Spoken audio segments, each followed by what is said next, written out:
everybody. It is Sunday, January 29th, 2023, the day following the 2023 Royal Rumble match. And if you guys saw yesterday's show, we were all very, very excited for the show. And yeah, I think it's safe to say that none of us, it didn't really reach our expectations, but perhaps our expectations were a bit too high. But on today's show, we will break down the good, the bad, the beautiful, the ugly, and we'll get through it all. And you guys can let us know what you think in the comments.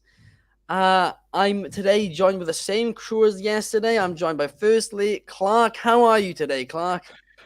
I'm doing well. This is my second go of it. I was on Take It to the Table this morning. I think that releases tomorrow. Monster shout out to Chaos for the invite and Soul. Great hosts, both of them having me. It was an absolute pleasure, and I enjoyed every second of it. Super stoked to get into the Rumble topics today. It was one of those Rumbles we're kind of not sure about, but like you said, we'll get into it, and I'm just happy to be here again. Yeah, and I mean, we all had like a watch party last night over Zoom, and after following the opening segment, which we'll get into in just a second, things got a bit dead quite quickly. But how are you today, Coby? Are you all good? I mean, I'm good. The knives in my back aren't hurting because I'm getting shit from the Instagram comments, and I mean, my ratings are still standing and existent, and yeah. Yep, absolutely. For those of you guys who don't know what Coby is referencing there, basically, our Instagram followers were not too happy with our rating for the main event last night between Kevin Owens and Roman Reigns, which we rated 3.25 stars, and we'll get into why in just a little bit. But let's kick things off with what started the night, and that was the Men's Royal Rumble match. And as soon as we heard this, we knew we're not seeing The Rock. We're not seeing, any huge surprises as such. It was not. The fact that it was opening told us already that it was not going to be as good as we hoped, and it was a letdown and was almost a bit of a vibe killer. But it's the Men's Rumble, so we were still excited for it. But on the pre-show, they announced basically all the other names. So there was only 3 surprises in the Royal Rumble, right? And when there's a Rumble of this size and this magnitude heading into a WrestleMania, which is in LA, WrestleMania in Hollywood, like it's a huge WrestleMania, and it's got to be a huge Royal Rumble too. But instead, they had 3 surprises, and they had the opportunity to make the most of those 3 surprises, and they did not. They had Logan Paul, Booker T, and Edge, and both. Don't get me wrong, right? Don't get me wrong.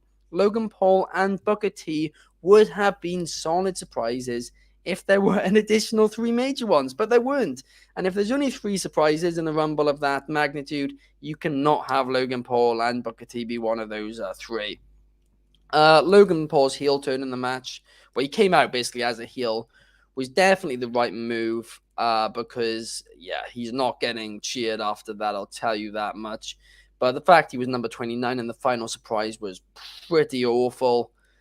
He had a fun spot with Ricochet, I will say that. The typical, Logan Paul try and get a viral moment spot, and I mean, it made Ricochet look good as well. Somebody who didn't look good was Kofi Kingston, who botched his spot for a 2nd year running as he tried to jump onto a chair. He failed. He went over and both his feet touched the ground. Cody Rhodes, of course, entered at number 30 and won the Royal Rumble, leading us to the question of why was he announced? It makes no sense unless there was going to be other surprises and he wasn't going to win it. But he won it. He came in at number 30 as well, right? And him coming in at number 30 after weeks of hyping him up and winning it with no other real surprises in that Rumble, I'm worried that this is going to lead to the fans turning on him, and he was already getting some boos last night. So I am quite worried about that heading into WrestleMania. But hopefully they don't turn on him like what happened in AEW. But the main person who looked good in this match, and the best thing about this match, was Gunther's performance, and it was truly amazing him being in from the start and lasting for a very long time, might even be a record time. And he did an absolute an amazing showing. Looked like a real a real Intercontinental Champion. And him and Cody finished the Rumble in such a fantastic way as well. It was super, super fun to watch them to go at it. But in the end, Cody got the victory. So overall, it was a solid Rumble match, but the Dirt Sheets hyping up surprises hurt it. And considering the size, like I said, and the magnitude of this year's Rumble and the WrestleMania coming up in April, the surprises were substantially underwhelming in all honesty. But what about you, Clark? What did you think about this Royal Rumble match? Oh man, I was so excited to it going in, and I said on yesterday's show, the Rumble is my favorite event of the year in WWE. I just love it. I love the concept. This Rumble was tough for me. I thought Logan Paul's performance was outstanding. I'll start with that part of it. I thought, what he did with Ricochet was amazing, but for him to be the final surprise was a letdown. And not only that, and I'm not trying to make some kind of big claim here, but didn't he tear his MCL and ACL like just a couple of months ago? Like, is Logan in the wellness policy? I'm a little bit is he inside or is he operating outside of that? Because that is a remarkably quick recovery from those type of tears. And that is not to discount his performance and ability there. But that part of it was a little bit interesting to me to see him back. He wasn't even really on my radar. I thought he was still hurt. To be totally honest, I found it fascinating that Pat McAfee came back for commentary, and I thought he did an amazing job. I love Pat on commentary, but I also did find it interesting that he didn't enter the Rumble. That might have been worthy of a pop. I don't know. Right. I was fine with it. Had they not advertised Cody Rhodes, I think that almost changes everything. If Cody Rhodes comes out at 30 and he's basically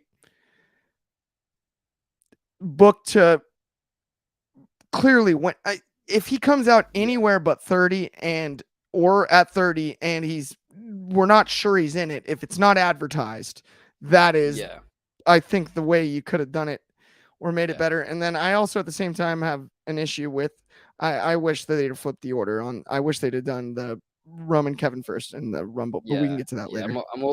We'll get into that a bit later on, specifically the match order and all of that stuff. But you do make a good point in that if they didn't announce Cody, then it would have been a lot better of a surprise. Even though it would have been fairly obvious, it still would have been a surprise technically. But Coby, what do you think? What did you think of the match? I think we're all in agreement here with the surprises were a little underwhelming. I mean, like Ben said, we were on a watch party, so when 29 hit and it was the last surprise because they were going to do Cody at 30, and it was Logan Paul, I remember bursting out laughing, and it's comedy. I think they did over-diagnose his tears or whatever that happened. Like, I think it was like, oh, that's what they thought at first. And then something happened, because I 100% agree. There's no way you can come back from torn ACL, MCL, and a meniscus tear in 3 months. That is pretty much impossible, I would think. So I think they did kind of overdiagnose it just to kind of I don't want to say debunk that, but that's my assumption with that. I think the format and overall structure of the Rumble was actually solid to me. The only thing everyone is going to say, there wasn't good surprises. Booker T got his 2 kicks, the bookend, the spinneroonie, and he was done. Edge did some spears, and then it was like Edge didn't last long either. Logan Paul was good. I found it interesting. He eliminated Seth Rollins. Is that his next feud? I'd be interested in it. I guarantee Seth Rollins can sell us on that. And I think Seth being the face is the next best move, because you should not be turning him heel. You should not be turning him heel at this point. And like Ben already said, Gunther's performance is the chef's kiss of the Royal Rumble. The IC champion getting that platform to go, well, I guess WWE are calling it coast to coast. which he went from one to the end, and it was money. I think it put him in a great light, and I think Gunther had so many moments of him versus facing off with Brock, him facing off with Lashley, his stuff with Sheamus and Drew. Every time it got me interested. I thought it was fundamentally and structurally a really good Rumble. Yeah, I think that is a great point because yes, I mean it basically depends on what how much how big of an element you think surprises are to the Royal Rumble, and in reality, to most fans, it is quite a big part of it. But last year's Royal Rumble structure was bad. It was really bad, in fact, the way that they did last year's Rumble. Whereas this year's Rumble, it did have a good structure for the most part. I mean, face coming out 30 to win, I don't know how I feel about that. But perhaps Cody's not completely 100% yet. But like you actually did mention, a lot of people, suggested Seth Rollins and Cody Rhodes and stuff like that. But you risk Cody. You risk Cody having the fans turning on Cody by doing that because Seth is so over right now. Because like you said, you can't really turn him face when he's this over. But yeah, what were you going to say, Coby? I don't want to say to debunk it, and this has recently came out now, and Cody Rhodes said to Ariel Helwani that he got cleared yesterday to wrestle. So that's fascinating to me. That would make sense of 30. Exactly. Yeah. It makes sense of 30, but it's confusing that the fact that why would you advertise him if he's not cleared a week after? Like theoretically, they should have went with, is he in the Rumble? I want to be in the Rumble. Will I be able to? Who knows? They should have. I think they might know that to a degree, but at the end of the day, his merch sold out. It's one of those things though where I don't want to jump in here. Fan Fest, his merch sold out. Cody Rhodes is doing his job. He sold the merch. He's making money for the company, and I don't think he's going to get turned on yet. I don't know if I still don't think I'm interested in Roman Cody at this point. I'm not. Yeah, that is a great point. Yeah, what were you going to say, Clark? Not to jump in, but I found it interesting too. If you watch the press conference afterwards, he actually makes mention of, I hope people don't get upset about me or at me for the amount of Peck related action figures that are coming out. And he said, like, he actually even referenced AEW in the press conference. In that clip, he said, if you thought my AEW figures were over the top, the Peck figures coming out, and I just hope you. And so it was interesting because, to your point about the fans turning on him and whatnot, Cody's really, to his credit, very self-aware. He's made that clear, I think, on even Rhodes to the Top and other things he's done off-camera interview-wise. He's very aware of what is going on, and I did find it fascinating that he actually kind of slipped that in the press conference yesterday. That there's going to be a bunch of Peck related action figures, and then he went on to mention again, reiterated that he'll never watch the match again but they got through it, that he's proud of it. Cody Rhodes is a heck of a wrestler. I just think the combination of the not being cleared as well as the pre-advertisement, and then at 30, it's like it adds up, but it doesn't. Why would you pre-advertise it if he's not cleared yet? Not that I doubt that report at all, because I would imagine he probably wasn't cleared yet. But was it as simple as like they filmed the pre-promo type stuff and it was like, well, we got to put it out now, whether he gets cleared or not? Like, what do you do if he doesn't get cleared? I don't know. That aspect of it is just baffling. Like, or not even baffling, just fascinating. Like, I can't imagine what those talks were like or how stressful it could have gotten down the stretch, given his recovery time and everything like that. Yeah, the whole story is fascinating to me. Yeah, no, absolutely. And one thing which you did just mention there as well, which is what Coby just mentioned about the interview with Ariel, where Cody did reveal that he was only cleared yesterday, the day of the Royal Rumble. And like you just mentioned, Clark, it makes little to no sense to me. Why on earth they would announce him when he's not cleared if they weren't 100% sure that he was good to go? And also, if he was entering at number 30 as a face to win it when they've hyped him up, it does make me think that he's not 100% yet either. So they've probably been ever so slightly careful with him. He's probably very close to 100%, and it was very precautionary. But still, it makes even less sense why they announced him. And honestly, if they just didn't announce him for the Rumble, it would have been a much, much better Royal Rumble. It would have been a decent surprise, even though if it was fairly obvious, still better than what they did. Now, moving on to something which I said yesterday, I expected it to be interesting, but not anything special.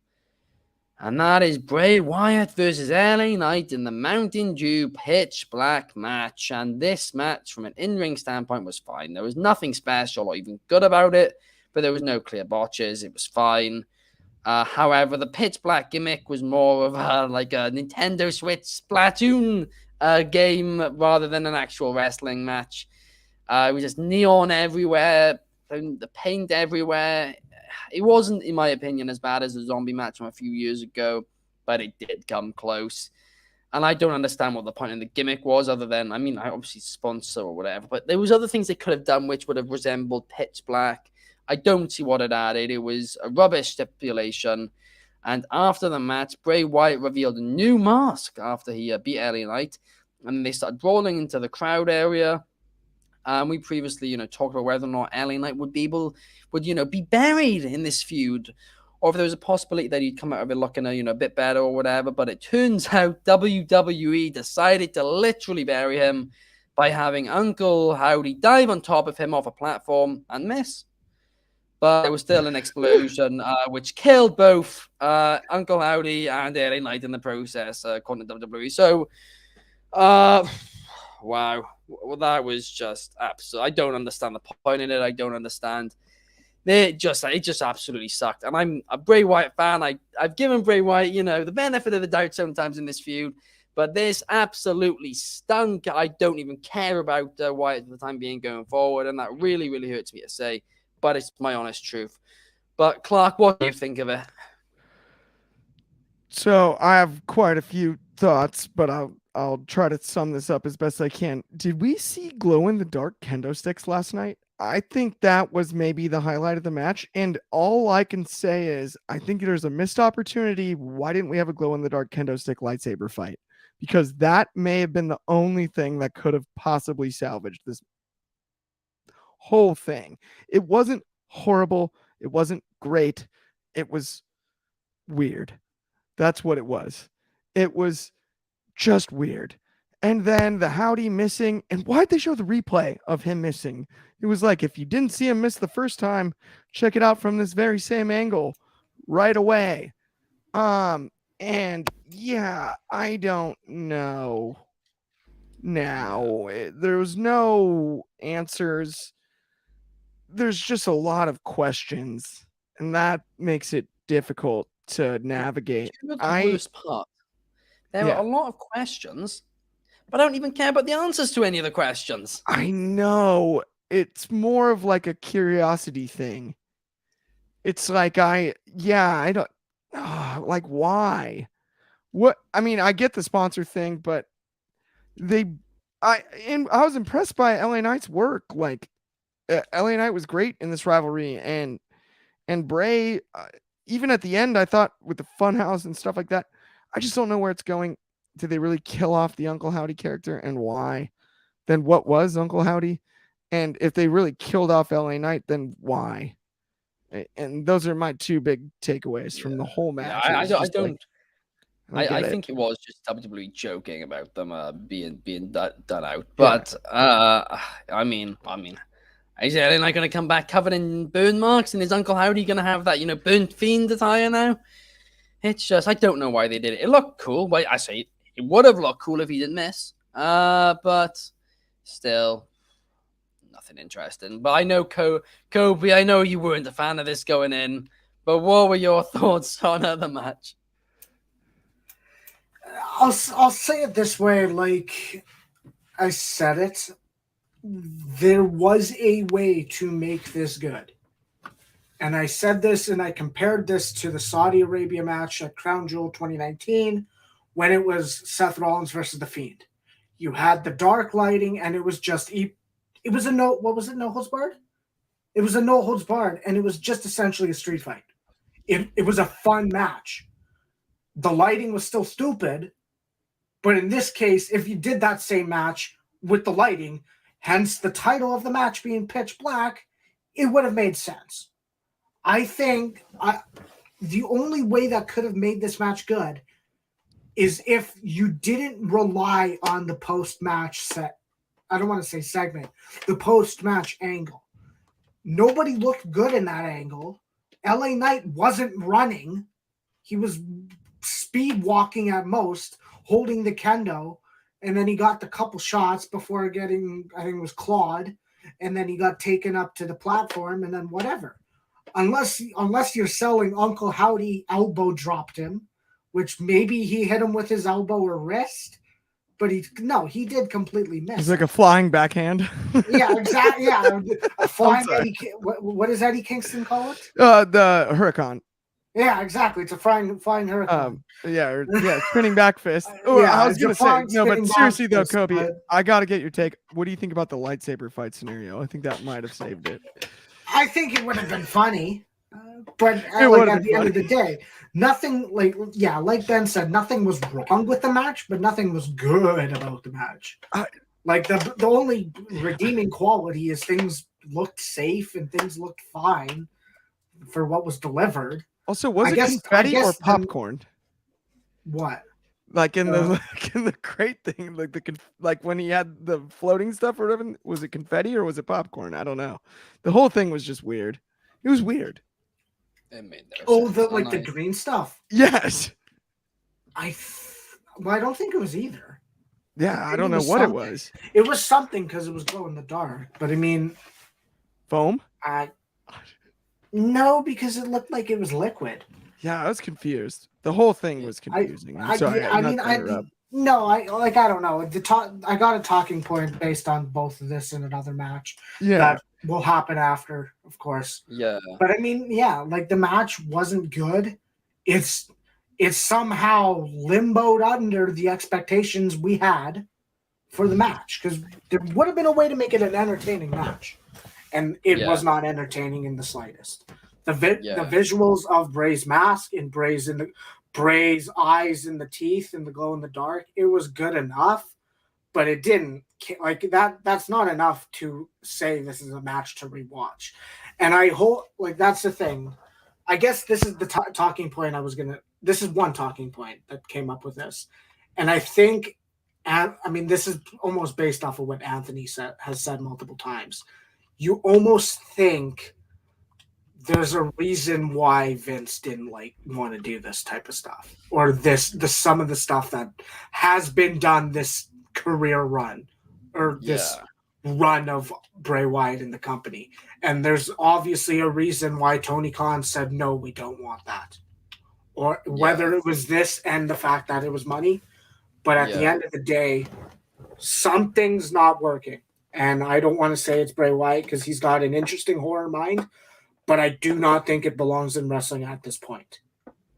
Yeah, it's really rough. You really need somebody there to really combat his thoughts. So you have a good balance. And currently, and finding the right balance isn't giving him sponsored matches. It was awful. It was an awful stipulation. But then they basically killed the crowd. And then we went into to Bianca Belair defending the Raw Women's Championship against Alexa Bliss. And this match was fine. Nothing special. Both Alexa Bliss and Bianca Belair looked good, though. They both looked really good. But the crowd just didn't care. Nobody really cared. It was just killed off, just like LA Knight was. And then Bliss lost. Bianca Belair won. And then after the match, if you hadn't had enough of all the Uncle Howdy stuff, Uncle Howdy came on the screen and I thought he was dead. Promo. Yeah, I thought he'd already been killed off. Maybe it was pre-recorded, but he did a promo package saying to Alexa Bliss that you are not in control or whatever, over and over again. Typical Uncle Howdy promo package, but it was whatever. nothing really special. Not guess there's not much to talk about on this one, but what did you think, Clark?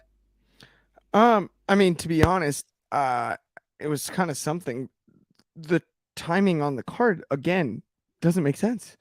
After how he just exploded, he missed LA Knight and they both exploded, and so then you're immediately going to follow that with Howdy's in control of, or Bliss is not in control. Who's in control? Is this control your narrative? I don't know. It is Damage what control. it is. Yeah, damage is being controlled. There's a lot of things being controlled, but one of them that's not being controlled is where in the world is Alexa Bliss going with this?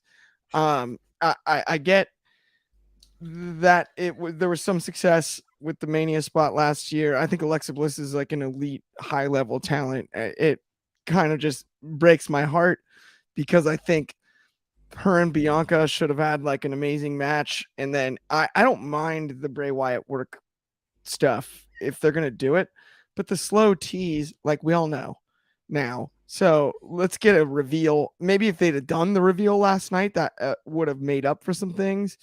If Alexa had like definitively made a statement after the match or later in the show, or maybe back in the Women's Rumble or something like that. But it was lost on me for sure. Yeah. Well, what about you, Coby? Did you like the match, or did you just think were you just still hung up on the previous? I think, well, yeah, I mean, the placement right after the Pitch Black match did not do this match any favors. The match was good enough from an in-ring standpoint. It wasn't phenomenal.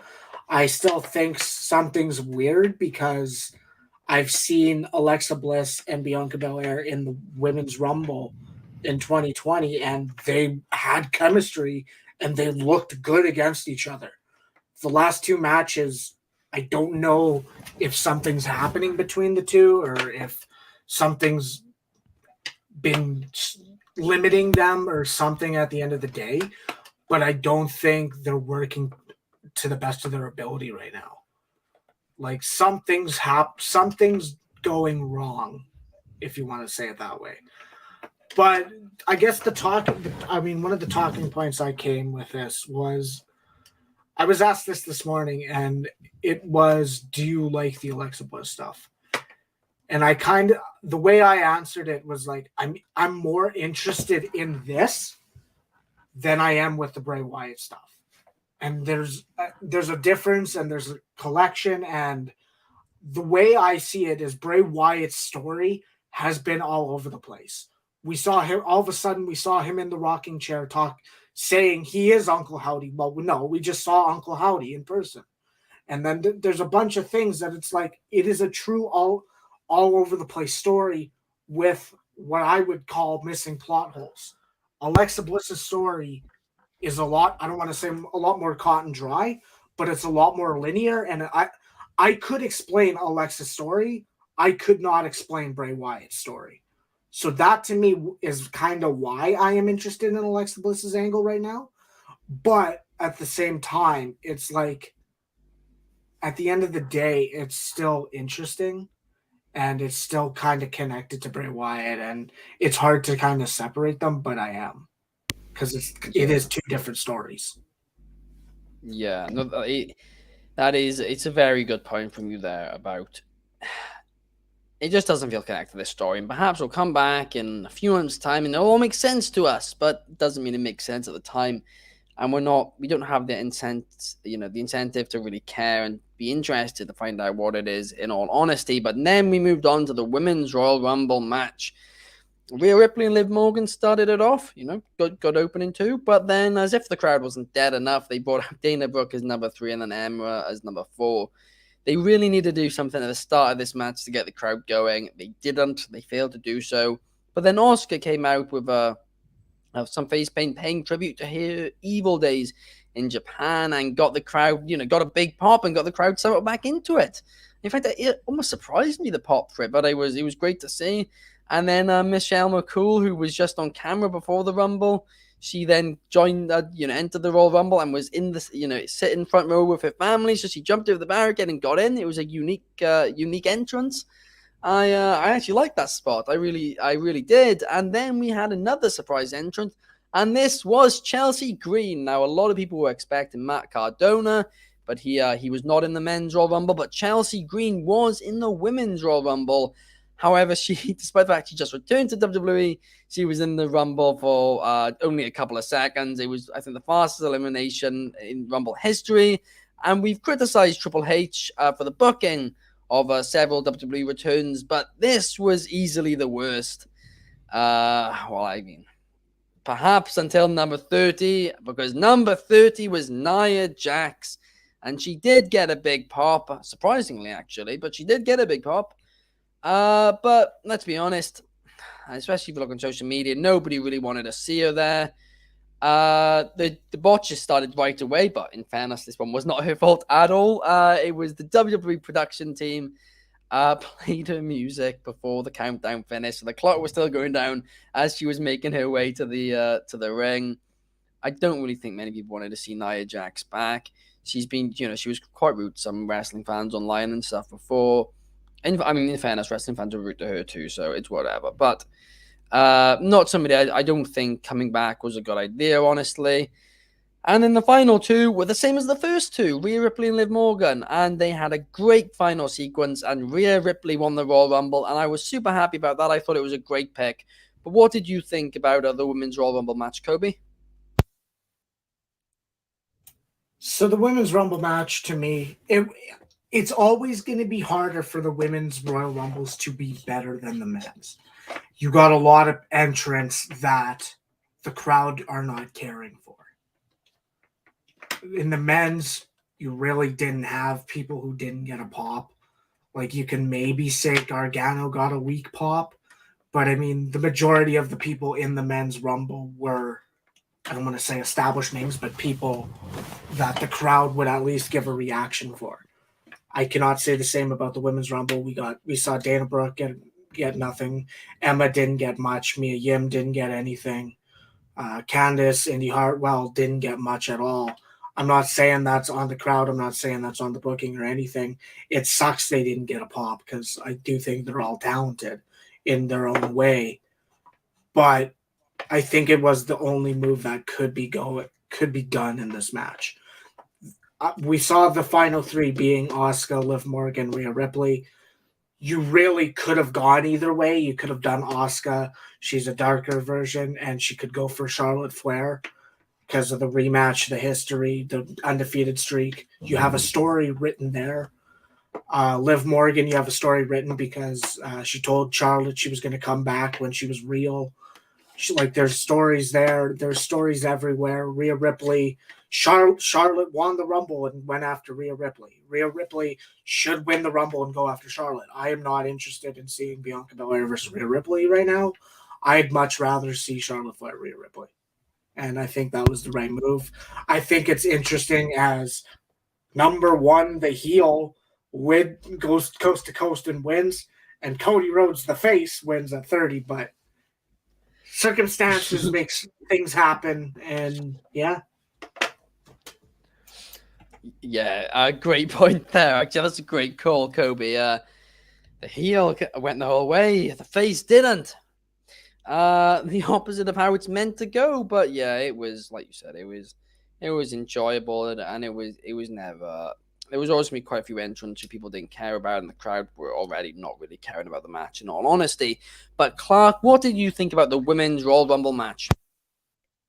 I actually, for the majority of the match, preferred it to the men's. I thought the surprises landed. I loved the McCool spot, and then the line from McAfee about her wearing Ugg boots cracked me up. That was money.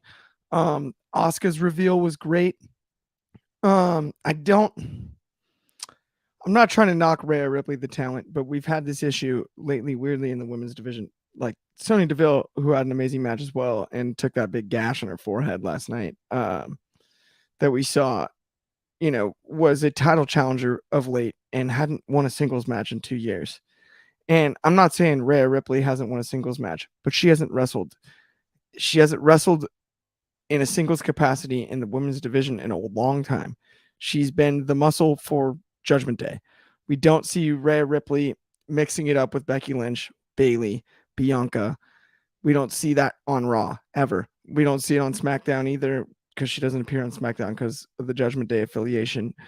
I thought while Rhea Ripley is a deserving winner, the timing doesn't make sense to me because she wasn't built as the type of threat to challenge for a title from the Judgment Day. How do you handle the Judgment Day if she's carrying the women's belt and then the rest of them are, and that's cool if she's going to be the boss, but that's not how they've booked that group, right? They've not been booked where Rhea Ripley is giving orders and directing traffic and doing all of as the clear leader. She's the muscle of the group. And it's interesting to me. In fairness, the one thing I will say is she like you said, she is the muscle of the group, and she has For made a lot of the calls, especially when it comes to Dominic and stuff. Like she comes across, to be honest with you, to me personally, as the leader of the group. But it's interesting because she often doesn't speak first on the microphone in promo segments, and things like that. And that's where I'm like, if she's the only one, if she's going to be, does it devalue the Women's World Championship if you have her standing behind a Priest or a Balor or a Dom? As great as they are as individual talents, I think that was my only issue with it. I would have preferred a Ripley that is maybe on her own more, winning the Rumble if we're going to book her to win the Rumble. Not that she's not a deserving talent to win. Liv Morgan would have been fine, but I also understand the way the last year has gone. It doesn't make as much sense as it may have a year ago, right? To be honest. Outside of that, I did think it was a fun Rumble. I really did. And I thought it was kind of a shame that the crowd wasn't as hot as it was for maybe the opener and at the close of the show. But let's not overlook the pop for McCool, the pop for Asuka, and then Nia Jax got a surprisingly big pop. And it is what it is.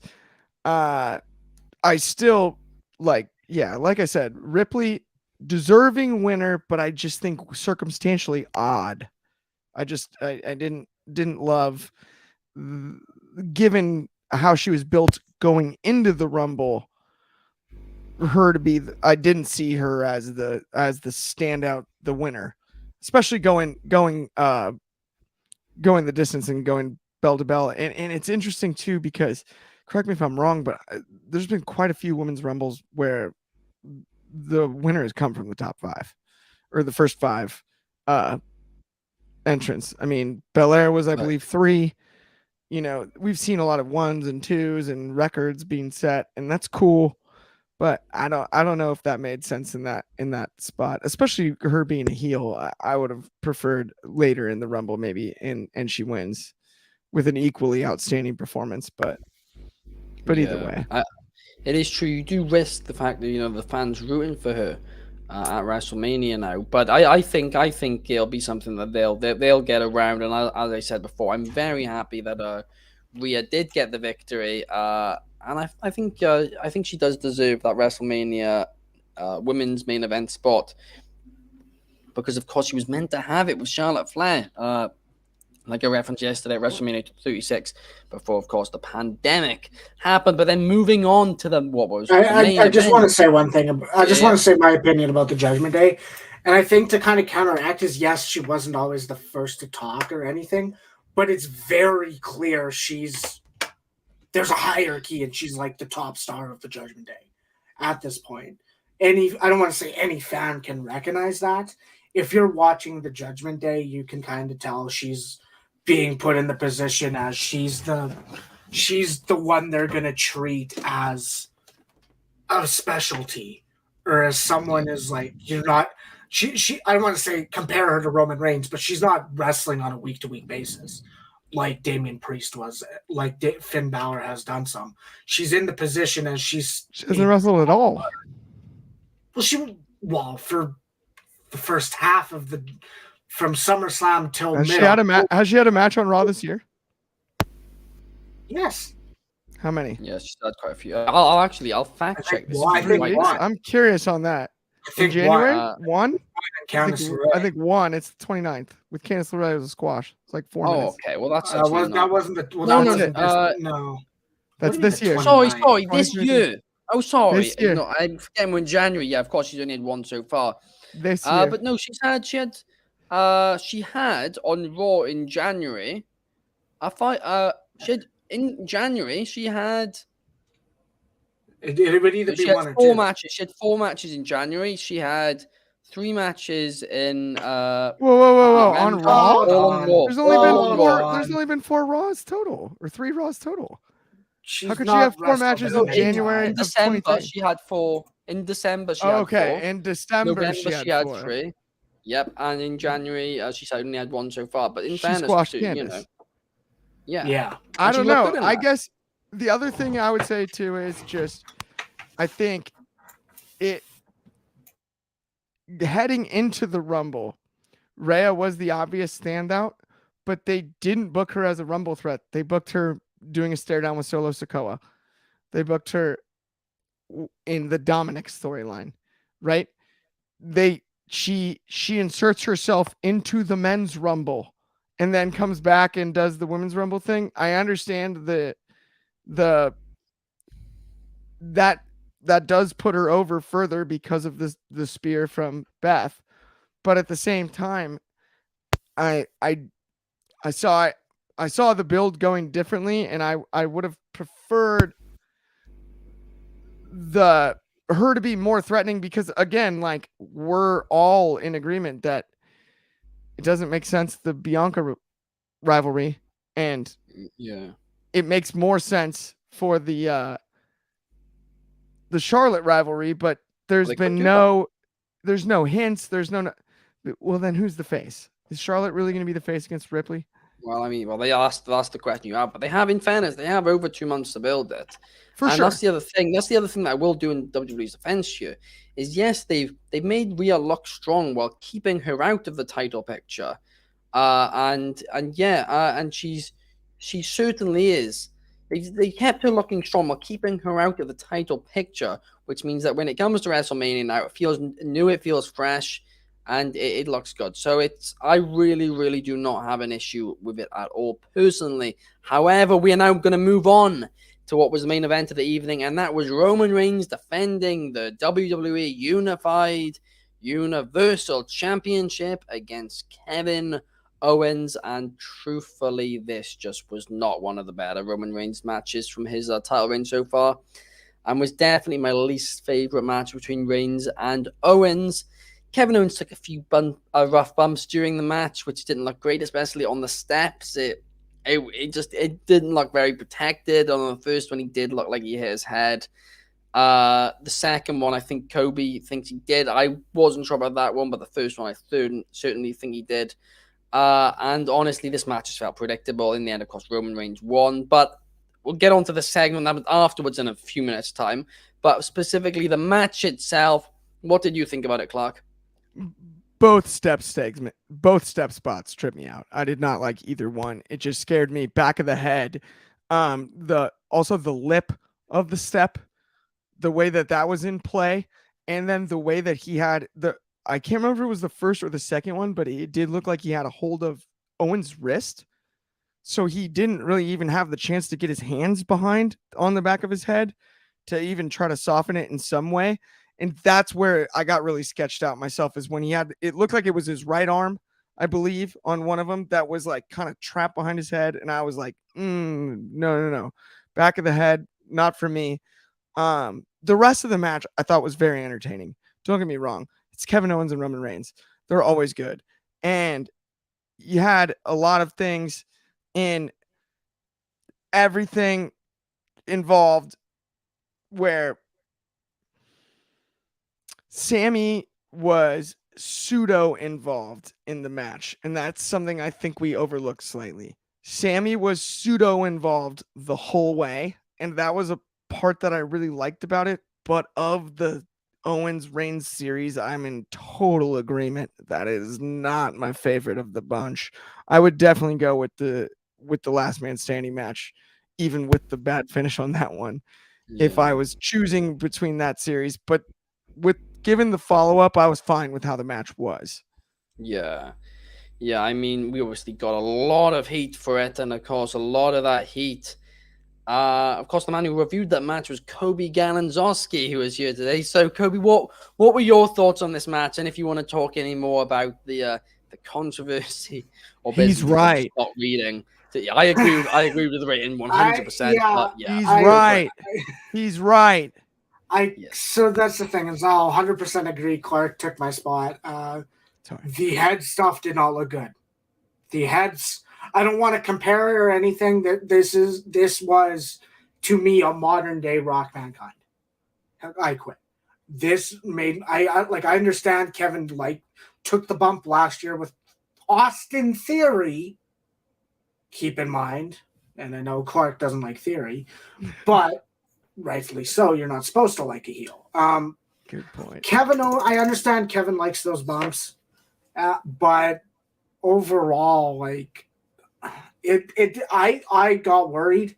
I was like, oh, he definitely, if he's safe, good. He better be safe coming out of that match. But theoretically, it made me scared for Kevin Owens. Nothing was really innovative. There was a couple good, the Superman punch out of the cannonball situation. There were a couple of innovative sequences, but I mean, nothing was over the top innovative about this match. Of course, the match excelled with the storytelling of Roman telling Sami, go get the chair now. And Sami's like, well, no, you told me to do nothing earlier. And he's like, I'm telling you to get the chair now. And I mean, overall, the match was done well. To me, that was not a main event match. The angle after it proved why it was in that spot. But overall, the first half of the match was slightly too slow for me. And I don't want to say I'm very like that. It was too slow. Things picked up. There were good near falls by the end of it. But at the end of the day, the match overall was one of the weaker Roman Reigns title defenses I've seen. Yeah. For this entire reign. And I think actually this could very well be one of the weaker ones next to maybe Goldberg Roman. Yeah. I have no clue. Actually, thinking about it now, that is the only one which I say the Goldberg match is maybe the only anyone that I probably enjoyed a little more. I'd probably say this was the worst one. I'm going to go that far. But of course, that wasn't why it was in the main event spot. The reason it was in the main event spot was because the segment after it. Because after the match, the Bloodline assaulted Kevin Owens one by one and then handcuffed him after a long assault to the ropes. And this was quite a lengthy segment as well.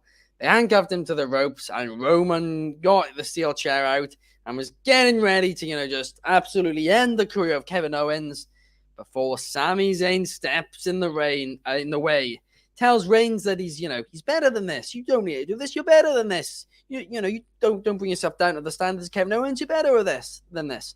But Roman Reigns basically tells him, well, if I'm not going to do it, then you can do it then. And gives Sami the chance, says, well, you need to do this now. You want to be part of the Bloodline? You do this.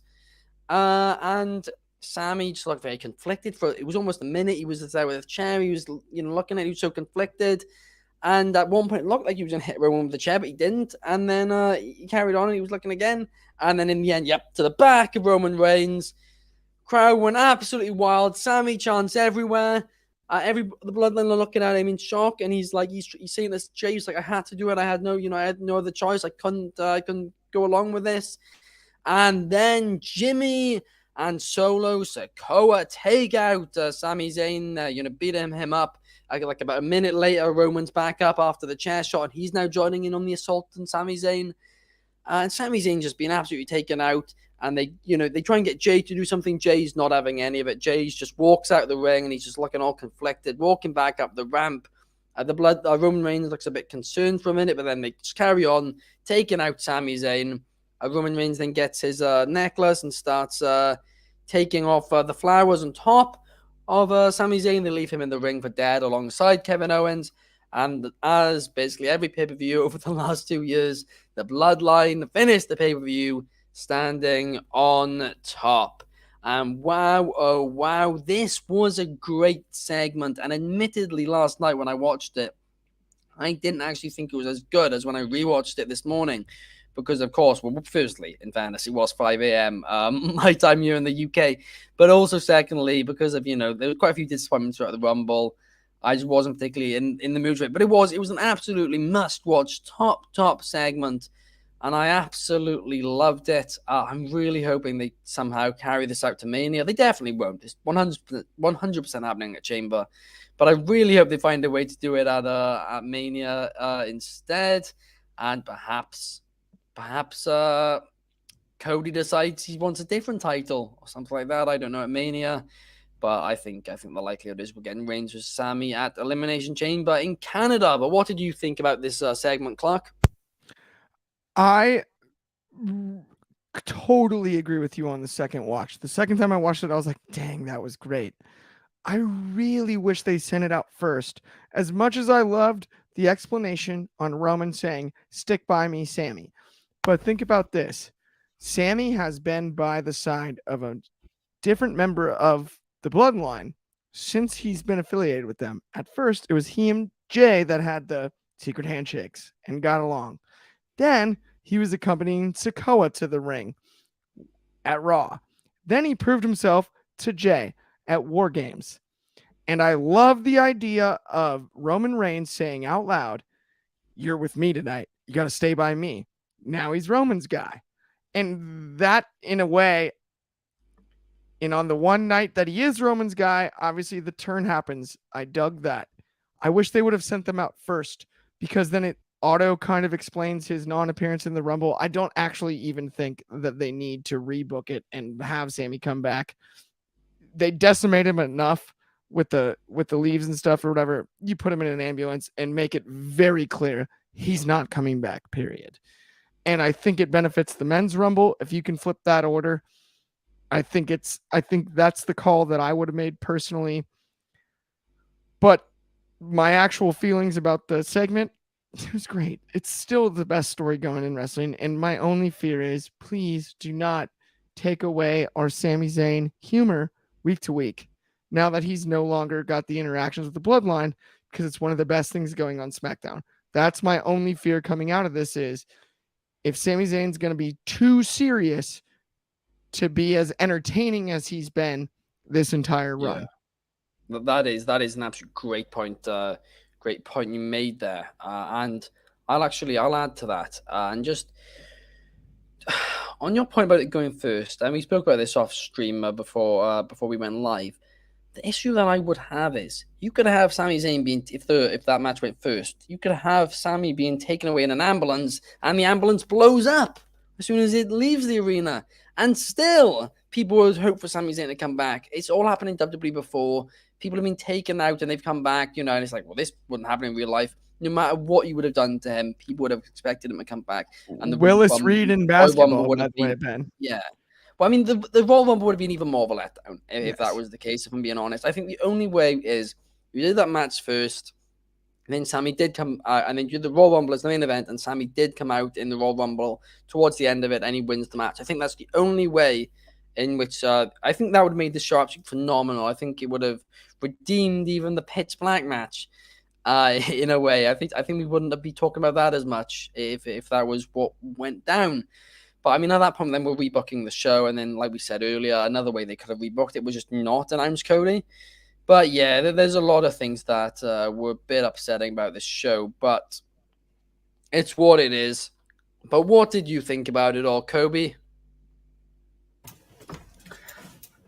Like you said, the storytelling was what made this a phenomenal moment, and something that is going to be remembered. And this whole entire storyline is going to be go down as a massive and one of the best storylines in history. At the end of the day, I think due to the placement, due to the letdown, I was under the belief something was coming, or something bigger than a Sami turn would have happened at any point.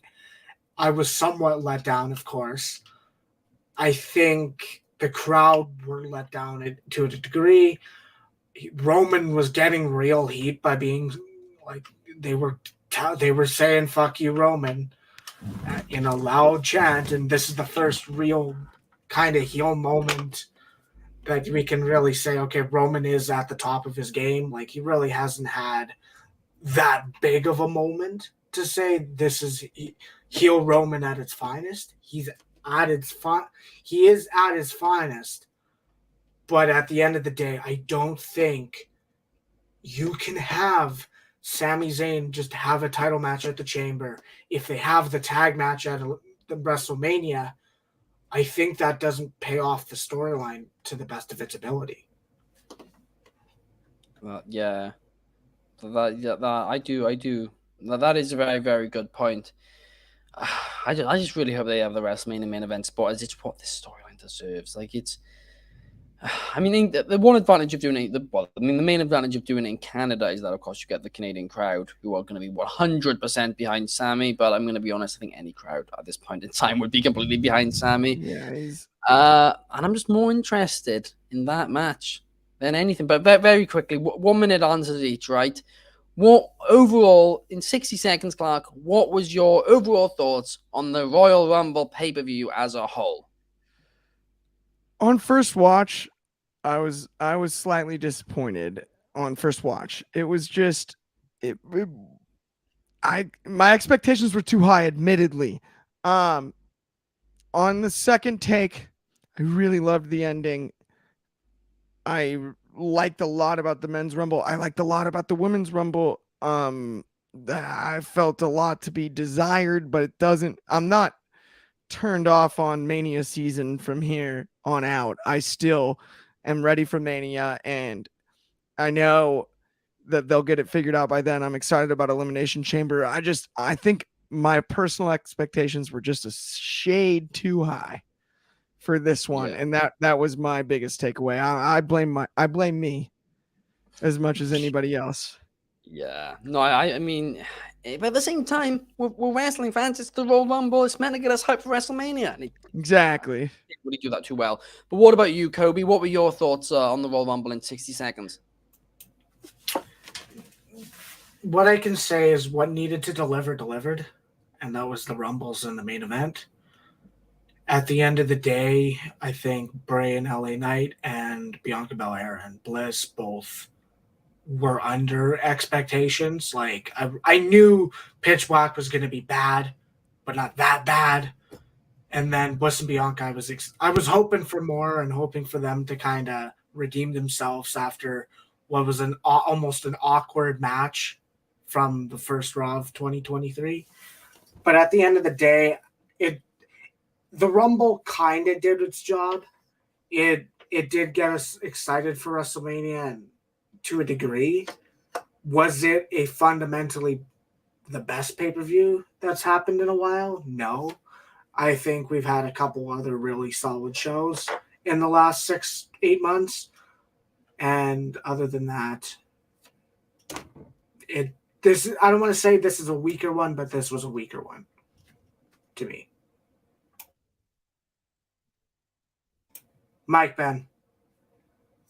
Sorry, I realize I am muted. But yeah, I think a lot of people agree with you, and a lot of fans, of course, on social media are saying that this maybe was the weakest of the Triple H era so far. But it's whatever. And like we said, it had a really good ending, and there was great things about the pay-per-view when you go back and watch it. But watching it live maybe wasn't as good as we hoped. But that brings an end to today's show, everybody. It is, of course, Sunday, 29th of January, and it's been a fun one. I'll be back tomorrow to talk about Raw, and perhaps we'll go into a few other takes about the Royal Rumble and more specific stuff. But yeah, we'll get into all of that tomorrow. But we're officially now on the road to WrestleMania, guys, and we're gonna be there in LA in April, and we are pumped to say the very, very least. Yes, maybe the Royal Rumble wasn't what we expected it, but I'm sure the road to WrestleMania will make up for it, and there's a lot of things to be excited for, because right now it's very unpredictable. But thank you everybody for joining us, and we will see you tomorrow. Thank you.